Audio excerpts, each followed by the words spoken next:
చిల్లి గవ్వ కూడా లేదు. ఎంబీసీ కార్పొరేషన్ల కేటాయించిన వేల కోట్ల రూపాయలు ఎందుకు ఖర్చు చేయలేదు, 1% మాత్రమే ఖర్చు చేసిందంటే దానికి సమాధానం లేదు. ఏమైనా ఫెడరేషన్లు అన్నీ కూడా ఇచ్చింది కదా, ఏ ఒక్క ఫెడరేషన్ కూడా ఫంక్షన్లో ఎందుకు లేదు అని అంటే దాని మీద సమాధానం చెప్పరు. మా ఆత్మగౌరవ భవనాలని చెప్పారు కదా, ఈ ఊరి చివరిలో మాకు స్థలాలు ఇచ్చింది కదా బిల్డింగ్ల కొరకు, ఏమైనా శ్మశాన వాటికల తీరు కనిపిస్తున్నాయి, వాటికి సంగతి ఏంది అని అంటే ప్రభుత్వం సమాధానం చెప్పదు. నేను ఈ ప్రభుత్వాన్ని అడగదలుచుకున్నా. చివరిగా ముఖ్యమంత్రి గారు ఒక మాట చెప్పారు, పార్టీ పరంగా 42% మేము ఇవ్వడానికి సిద్ధంగా ఉన్నామని. దాని కొరకు శాసనసభ సమావేశం కావాలన్నా? మీకు గాంధీ భవన్లో మీ కాంగ్రెస్ పార్టీ అధ్యక్షులు మీరు కూర్చొని మాట్లాడుకుంటే అయిపోతుండే కదా. మీ పార్టీ పరంగా 42 ఇస్తారా, 52% ఇస్తారా, మీరు గాంధీ భవన్లో కూర్చుంటే సరిపోతుండే.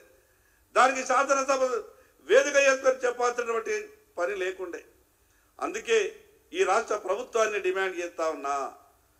మీరు మిగతా చాలా విషయాలు చెప్పారు కదా, కామారెడ్డిలో చెప్పినటువంటి బీసీ డిక్లరేషన్ను, ఆర్థికమైనటువంటి విషయాలు చాలా ఉన్నాయి, సామాజికమైనటువంటి విషయాలు చాలా ఉన్నాయి. ఈరోజు బీసీల వెనకబాటుతనం మీద మీరు చేస్తానన్న వెనకబాటుతనాన్ని దూరం చేస్తామని చెప్పినటువంటి హామీలన్నీ ఇంకా ఏమీ కూడా మొదలు పెట్టలేదు. ఉద్యోగాలు లేవు, ఉపాధి అవకాశాలు లేవు. ఈరోజు జిల్లాలో ఉన్నటువంటి బీసీ కార్పొరేషన్లకు చిల్లి గవ్వ సాయం లేదు. ఏ రకంగా బీసీల బతుకులు మారుస్తారో మేము గొప్పగా ఆశపడ్డాం. నిన్న శాసనసభ సమావేశం సందర్భంగా ఎక్కడ బీసీలను ఆదుకునే విధంగా ప్రభుత్వం నుంచి ప్రకటన వస్తుందని మేము గొప్ప ఆశతో శాసనసభకు వచ్చినాం. కానీ నిన్న ప్రభుత్వం నుంచి ప్రకటన విన్న తర్వాత మళ్ళీ కాంగ్రెస్ పార్టీ బీసీలను మోసం చేసే ప్రయత్నం చేస్తున్నది. అదే పంతాన్ని ఎంచుకున్నది.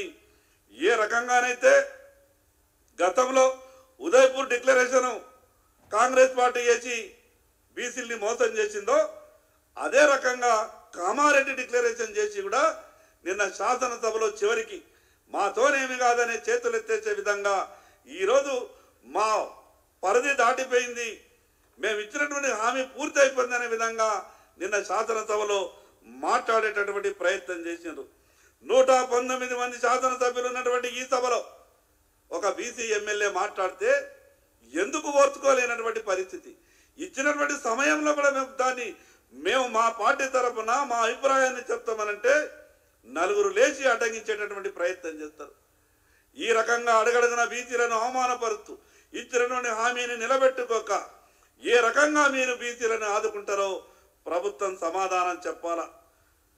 అనుకున్నది కాంగ్రెస్ పార్టీ కేవలం మేము మాటిస్తే హామీలు ఇచ్చి ఓట్లు వేసుకొని చివరికి మోసం చేయొచ్చు అని కాంగ్రెస్ పార్టీ భ్రమపడుతున్నదేమో.